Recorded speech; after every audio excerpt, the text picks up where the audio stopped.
Buongiorno da Sicilia 24, questi titoli del nostro telegiornale. Gaetano Galvagno, indagato per corruzione per la Procura di Palermo, avrebbe pilotato fondi pubblici in favore dei suoi collaboratori. Il presidente dell'ARS, nulla da nascondere. Agguato ieri sera ad Avola, fermati padre e figlio per l'omicidio di un pregiudicato di 48 anni ucciso a colpi di pistola dopo un inseguimento in auto.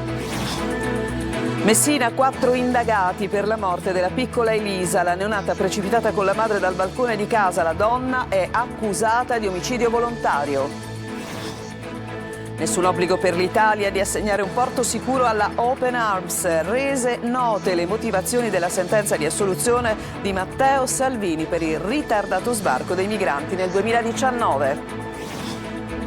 Nottata in presidio sotto la pioggia per i genitori dei pazienti del CCPM, il sindaco De Luca ha raggiunto le famiglie in sit-in permanente, annunciando una soluzione che comunicherà il presidente Schifani. Anche la cura di Battiato nelle tracce della seconda giornata degli esami di maturità, doppietta di Cicerone nella versione al liceo classico e con una citazione nella prova di matematica allo scientifico. Calcio, squadre siciliane all'opera sul mercato, i primi colpi attesi dal Palermo, il Catania e il Trapani sondano il terreno per probabili affari.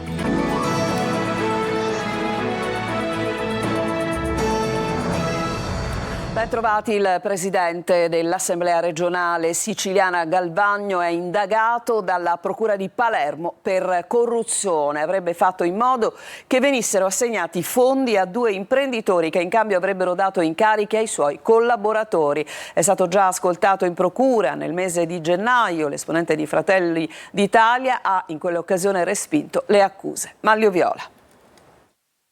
2 contributi per complessivi 300.000 euro relativi a eventi e spettacoli fra Natale e Capodanno del 2023 previsti nelle variazioni di bilancio di quell'anno sono al centro di un'inchiesta della Procura di Palermo che vede indagato per corruzione il presidente dell'ARS, Gaetano Galvagno.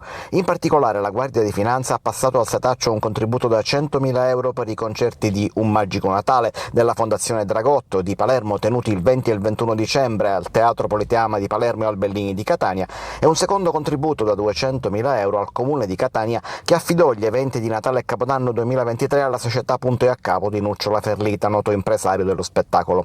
Secondo la ricostruzione della Procura, Galvagno, in cambio di questi contributi, avrebbe ottenuto incarichi professionali per i suoi collaboratori, ovvero la sua portavoce Sabrina De Capitani e il suo addetto stampa Salvatore Pintaudi. Ma gli incarichi non sarebbero mai stati svolti realmente, anche se regolarmente fatturati. Per la Procura questo sistema nasconderebbe le mazzette. L'accusa mossa è di corruzione per aver ottenuto utilità in cambio del rilascio dei contributi. L'inchiesta è condotta dai sostituti procuratori di Palermo e delegata alla Guardia di Finanza. A gennaio Galvagno ha ricevuto l'avviso di prolungamento delle indagini e ha chiesto in quell'occasione di essere sentito, ma solo 2 settimane fa è stato convocato dal procuratore Maurizio De Lucia e dal suo aggiunto Paolo Guido, che segue il pool incaricato delle indagini di corruzione nell'amministrazione regionale. Ai magistrati Galvagno ha spiegato che i suoi collaboratori non operano in regime di esclusiva professionale e di non essere a conoscenza dei loro incarichi esterni. L'inchiesta è ancora in corso e dalla Procura non viene rilasciato alcun commento. E il presidente dell'ARS Galvagno è intervenuto nuovamente sull'indagine che lo coinvolge. Nulla da temere, si legge, darò tutti i chiarimenti. Intanto a lui arriva la fiducia dal presidente Schifani e dai partiti di maggioranza. Luca Ciliberti. La notizia dell'indagine sul presidente dell'Assemblea regionale siciliana Gaetano Galvagno scuote la politica locale. L'esponente di Fratelli d'Italia è tra i politici più influenti e il suo nome è stato spesso, nell'ultimo anno, accostato a una sua probabile candidatura alla carica di presidente della regione siciliana qualora l'attuale presidente Renato Schifani dovesse fare un passo indietro. Chi riveste ruoli di responsabilità è chiamato più di chiunque altro a dare spiegazioni del proprio operato ed è giusto che si sottoponga con serietà ad ogni analisi della propria attività istituzionale, spiega lo stesso Galvagno in una nota. Ho chiesto e ottenuto di essere ascoltato 2 settimane fa circa, mettendomi totalmente a disposizione di chi indaga per chiarire ogni eventuale singolo dubbio circa i fatti contestati. Mi dispiace che ancora una volta ci sia una fuga di notizie in una fase che addirittura non vede la conclusione delle indagini. Confido dunque che la magistratura possa valutare con la massima attenzione i fatti contestati. In mattinata era stato proprio il presidente della regione Renato Schifani il primo a chiedere di utilizzare cautela sulle indiscrezioni che accompagnano l'inchiesta della procura di Palermo. Avendo avuto modo in questi anni di apprezzarne la correttezza, il rigore morale e la trasparenza nell'azione pubblica, sottolinea Schifani, sono certo che il presidente Galvagno saprà chiarire al più presto le contestazioni che ad oggi risultano semplicemente oggetto di indagine. Fiducia anche dal gruppo di Forza Italia all'Ars. Galvagno dimostrerà la propria totale estraneità rispetto all'accusa che gli viene contestata, aggiunge il gruppo parlamentare di Fratelli d'Italia all'Ars. Auspichiamo che l'indagine si concluda prima possibile. Al momento invece bocche cucite dall'opposizione del campo largo di centrosinistra. Un 48enne, Paolo Zuppardo, è stato ucciso ieri sera ad Avola. Era alla guida della sua auto quando è stato inseguito da due uomini che lo hanno speronato e costretto a fermarsi. Due, padre e figlio, si sono costituiti poco dopo. La vittima, con diversi precedenti, in passato aveva minacciato di morte il giornalista Paolo Borrometi. Sentiamo Francesco Aloi. Un omicidio legato a litigi che andavano avanti già da mesi. Sarebbe questo il movente che ha spinto due uomini, padre e figlio, di 57 e 26 anni, reo confessi, ad uccidere Paolo Zuppardo. Tutto è accaduto nella tarda serata qui ad Avola, nel Siracusano. Il 48enne era alla guida del suo SUV quando avrebbe incrociato i due, che di lì a poco lo avrebbero ucciso. L'inseguimento è finito qui, in questa strada, molto frequentata anche dai giovani. Prima una folle corsa, con lo speronamento e l'esplosione di alcuni colpi di arma da fuoco. Ad uccidere Zuppardo, però, sarebbe stato il calcio della pistola, battuto sul volto. Mentre i medici del Di Maria facevano di tutto per salvarlo, in commissariato si presentavano i due, che adesso devono rispondere di omicidio e detenzione di arma clandestina. E non è da escludere che dietro all'omicidio possa nascondersi altro. La vittima aveva precedenti per droga. Anni fa l'uomo era stato coinvolto nell'operazione antimafia dei carabinieri Eclipse e aveva minacciato di morte anche il giornalista Paolo Borrometi. Ed è lui stesso a ricordarlo sulla sua pagina Facebook. Andiamo a Messina, ci sono 4 indagati per la morte della piccola Elisa, la neonata precipitata con la madre dal balcone di casa. La donna è accusata di omicidio volontario. Giusy Lazzara. La tragedia nella tragedia. Ci sono 4 indagati per la morte di Elisa, la neonata di 3 mesi precipitata in braccio alla madre dal balcone di casa a Messina lunedì scorso. L'avvio delle indagini e l'iscrizione nel registro degli indagati per la madre per omicidio volontario. Coinvolti nell'inchiesta anche il padre della piccola, lo psichiatra che aveva in cura la donna per la sua depressione postpartum e il medico di base che la seguiva. Per tutti e 3 il magistrato ipotizza l'omicidio colposo per un profilo omissivo, un atto dovuto con ipotesi di reato diversificato.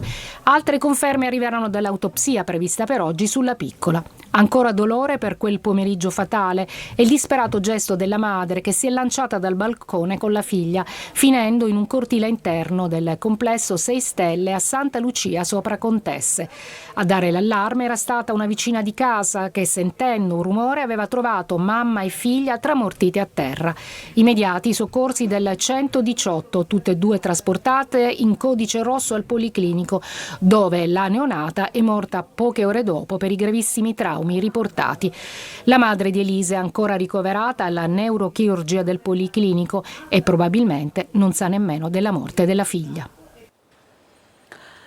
Il maltempo flagella in queste ore la Sicilia. Temporali a macchia di leopardo stanno interessando tutti i versanti dell'isola. Questa la situazione che vedete nelle immagini a Palermo, dove torrenti di acqua e fango stanno attraversando via Villa Grazia nella periferia della città. La pioggia e il vento hanno però le ore contate, perché già a partire da domani e nel fine settimana tornerà la piena estate. Cambiamo decisamente argomento. I trattati internazionali non assegnavano all'Italia obbligo nei confronti della Open Arms. Pubblicate così le motivazioni della soluzione di Matteo Salvini per il ritardato sbarco del 2019. Manlio Viola. L'allora ministro degli interni Matteo Salvini non commise alcun reato con il ritardato sbarco dei migranti dalla nave Open Arms perché dai trattati internazionali in quella vicenda non discendeva nessun obbligo all'Italia nel fornire un porto sicuro. E quanto scrivono i magistrati di Palermo nelle motivazioni dell'assoluzione all'attuale vice premier, pubblicate oggi a distanza di quasi 6 mesi dall'assoluzione stessa, pronunciata a dicembre dello scorso anno. Il leader della Lega, nonostante i 6 anni chiesti dalla procura palermitana, era stato assolto perché il fatto non sussiste. La Open Arms è un'imbarcazione straniera che aveva operato un intervento in acque SAR non italiane, dunque non ne deriva alcun obbligo in capo all'Italia di fornire il porto sicuro.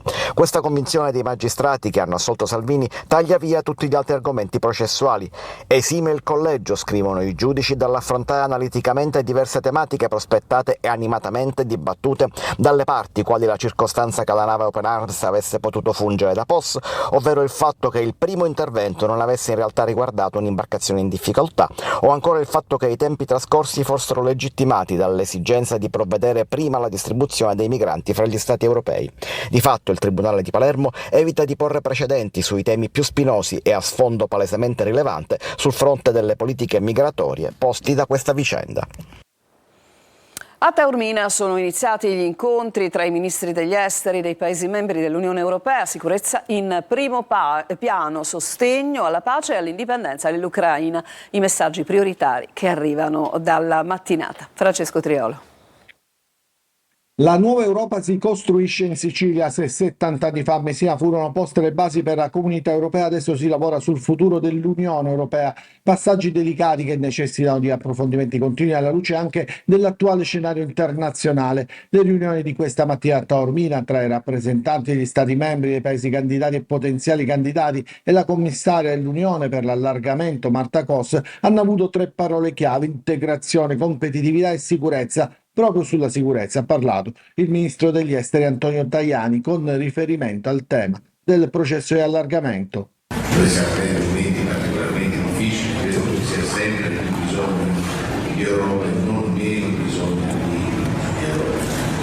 Prima dei lavori Tajani ha incontrato privatamente la commissaria Kos discutendo delle prospettive dell'allargamento ai Balcani occidentali, dall'Albania alla Serbia al Montenegro, sino all'Ucraina. Soprattutto il tema della sicurezza e qualche cosa di più della difesa.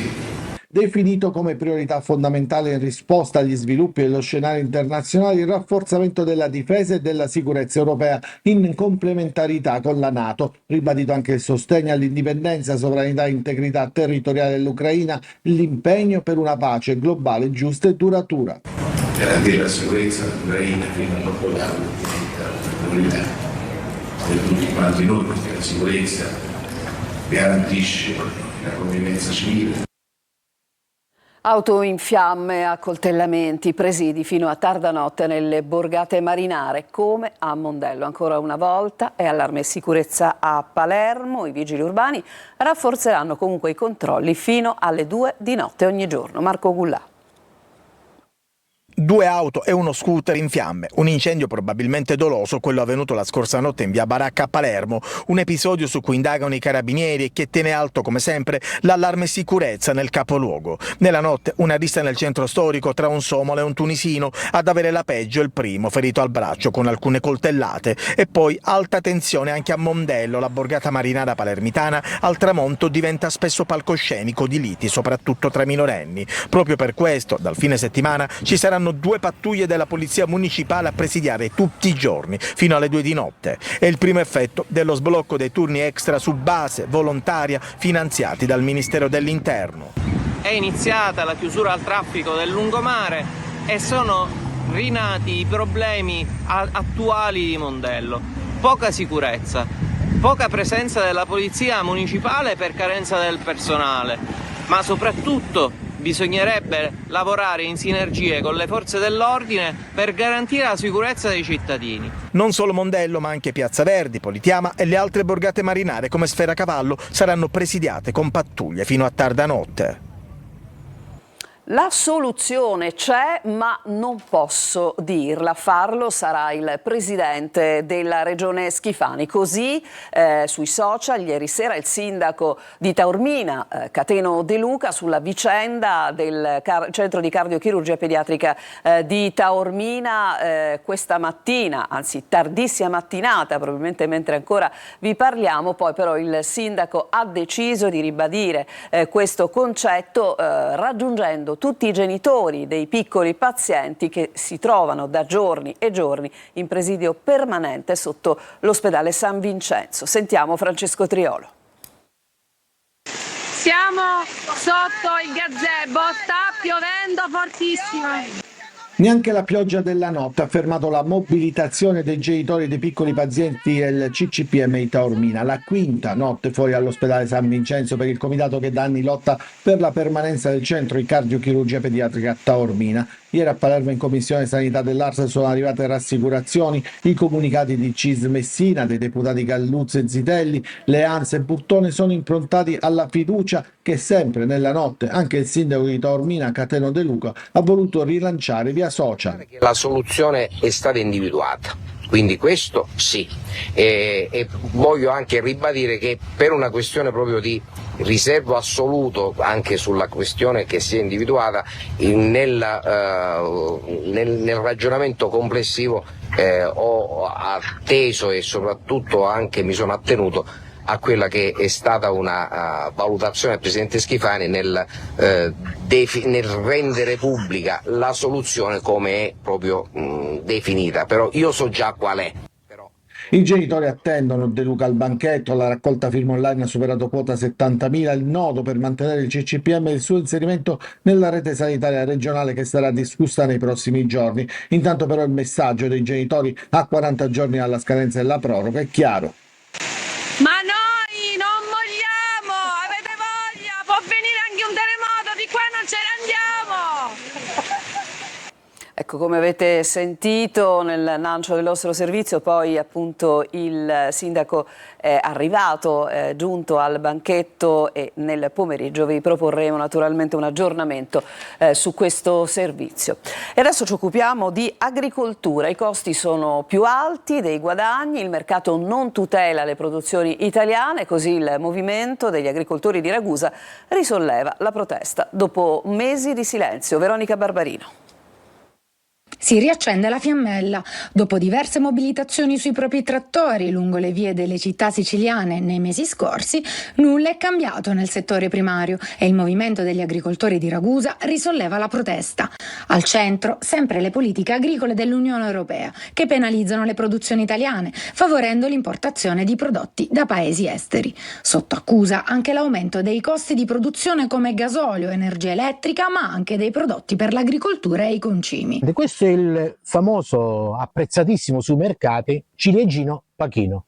Questo è un prodotto che a noi oggi andarlo a produrre costa sull'euro 1,10 €, 1,20 € al chilogrammo. Oggi è un prodotto che questo quota sul mercato tra le 60 e le 70 centesimi al chilogrammo e ci scontriamo al mercato con merce proveniente dall'estero che non ha questi costi. I prezzi di vendita dei prodotti agricoli nei mercati quindi non bastano a coprire i costi di produzione nonostante l'eccellenza del prodotto. Però purtroppo nessuna risposta è arrivata.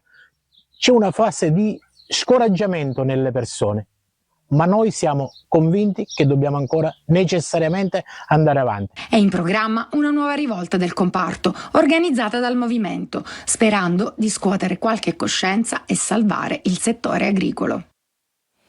Adesso ci fermiamo, c'è una pausa e rientreremo parlando della ripresa dell'attività vulcanica sull'Etna tra poco.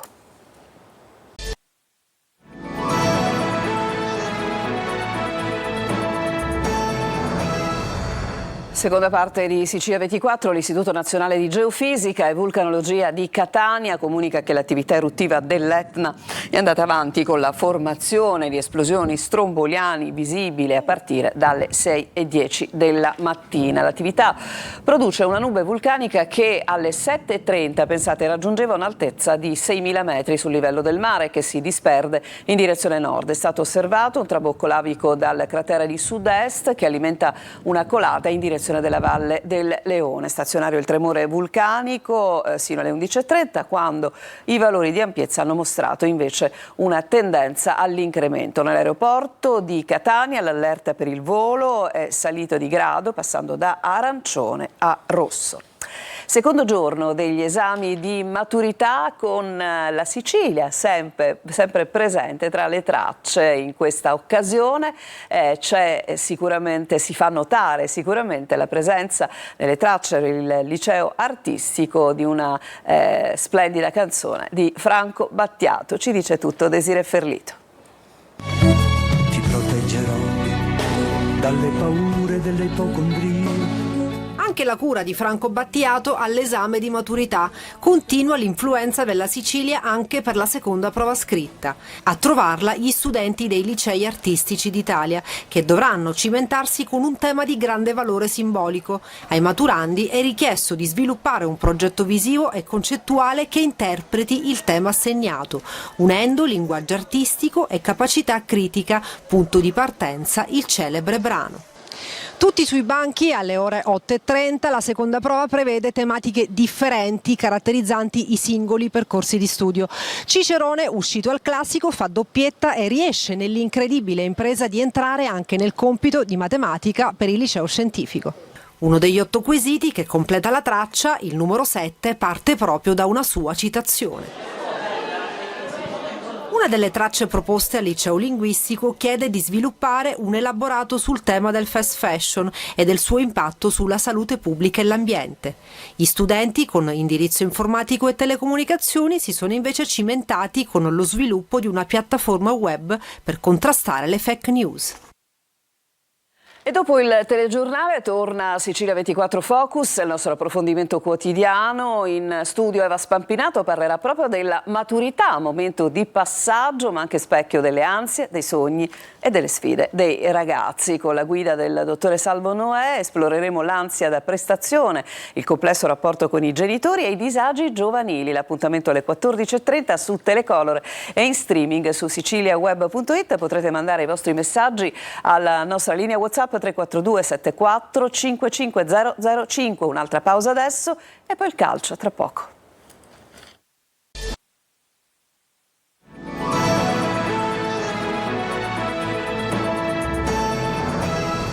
E siamo al calcio per le siciliane. Tempo di mercato, i primi colpi sono certamente attesi dal Palermo. Sentiamo. Palermo scatenato sul mercato, club rosanero che inizia con la marcia ingranata la sessione estiva e così dopo l'ufficialità di Pippo Inzaghi il DS Carlo Osti è molto vicino alla chiusura dell'operazione che porterà in Sicilia Antonio Palumbo, centrocampista classe 96 attualmente in forza al Modena. Si tratta di un profilo esperto per la categoria, capace di unire qualità tecniche e dinamismo e reduce da un'ottima stagione con i gialloblu emiliani. Nell'ambito di questa operazione potrebbe prendere corpo uno scambio con Dario Saric. E poi il portiere. Nei prossimi giorni sarà ufficializzato Carlo Saudero che tornerà quindi dal Como, un'operazione praticamente chiusa.